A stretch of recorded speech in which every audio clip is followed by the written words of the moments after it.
Hello cricket lovers, IPL season number 18లో first మ్యాచ్లో Eden గార్డెన్స్లో ఆర్సీబీ అయితే శుభారంభం చేసింది. అలా ఇలా కాదు, కేకేఆర్ని కోత కోసింది, అద్భుతంగా గెలిచింది, చాలా బాగా గెలిచింది.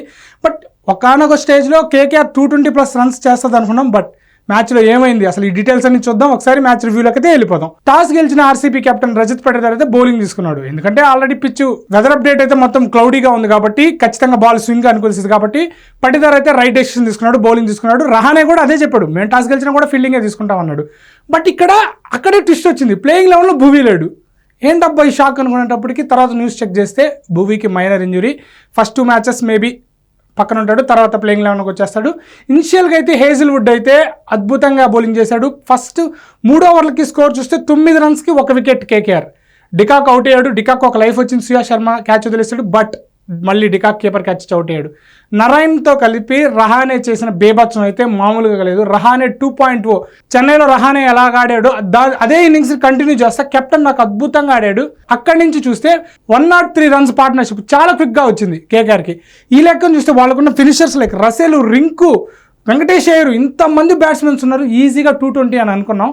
బట్ కృణాల్ పాండ్యా ఒక్క చేత్తో లెఫ్ట్ ఆర్మ్ ఇసిరి దొబ్బడం అద్భుతంగా వేశాడు. వికెట్ వేశాడు.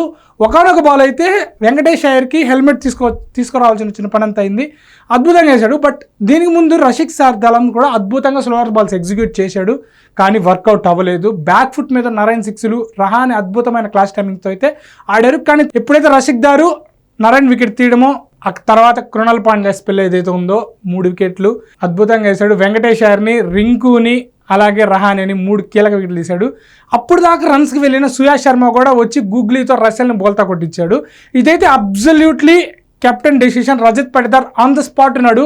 తర్వాత రసెల్ వికెట్ పడిన తర్వాత కూడా 2 ఓవర్లు లివింగ్స్టన్కి ఇచ్చి అక్కడ బాగా మేనేజ్ చేశాడు. ఇక డెత్కి వచ్చేస్తే హేజిల్వుడ్, దయాలు మళ్ళీ అద్భుతం. హేజిల్వుడ్ అయితే ఇంజురీ నుంచి వచ్చి నాకు లేడు, అద్భుతంగా వేసాడు. అసలు హేజిల్వుడ్ సూపర్. అసలు ఓవరాల్గా ఆర్సీబీ అయితే చాలా బాగా వేసింది. బట్ మనం కేకేఆర్ టీం అంతగా గొప్పగా లేదు అని అనుకున్నాం.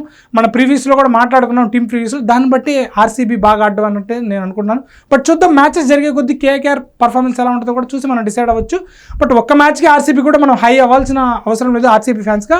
అలాగే కేకేఆర్ ఫ్యాన్స్గా కూడా మనం కొంచెం డిసప్పాయింట్ అవ్వాలి. వాళ్ళ బౌలింగ్ లైనప్ కూడా చాలా కష్టంగా కనిపించింది. ఎందుకంటే నరైన్, చక్రవర్తి ఎప్పుడైతే రన్స్కి వెళ్ళిపోయారో అక్కడ ఈజీ అయిపోయింది. ఓవరాల్గా అయితే 174 రన్స్కే పరిమితం అయింది కేకేఆర్. 220 చేస్తుంది, 200 చేస్తుంది అన్న నుంచి లాస్ట్ 10 ఓవర్లో 70కి బిలో కొట్టారంటే కేకేఆర్. ఆర్సీబీ బౌలింగ్ ఎంత బాగుందో మీరు అర్థం చేసుకోవచ్చు. ఇక చేసింగ్ 175 స్టార్ట్ చేసింది. ఫస్ట్ బాలే ఫిల్ సాల్ట్ బౌండరీ. కోహ్లీ తను ఫేస్ చేసిన ఫస్ట్ బాలే బౌండరీ, ఎక్కడ తగ్గలేదు.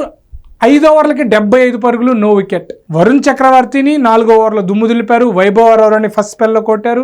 ఇక ఎక్కడ స్పెన్సర్ జాన్సన్ కూడా కొంచెం ఫస్ట్ 2-3 బాల్ చూసినా తర్వాత అన్నీ వదలలేదు. ఇక కేకేఆర్ బౌలర్స్కి ఎక్కడ ఛాన్స్ లేదు. తర్వాత Harshit Rana power play last ఓవర్లో ఒక 5 రన్స్ ఇచ్చి కట్టడి చేశాడు. బట్ ఓవరాల్గా ఫిల్ సాల్ట్ 25 బాల్స్లోనే 50 చేయడం, అలాగే కోహ్లీ కూడా ఇనిషియల్గా చాలా మంచి స్ట్రైక్ రేట్ ఆడాడు. దీంతో అక్కడే మ్యాచ్ అర్థమైపోయింది. రిక్వైర్డ్ రేట్ 7కి పడిపోయింది. 95 రన్స్ దగ్గర ఫస్ట్ వికెట్ అయితే పడింది.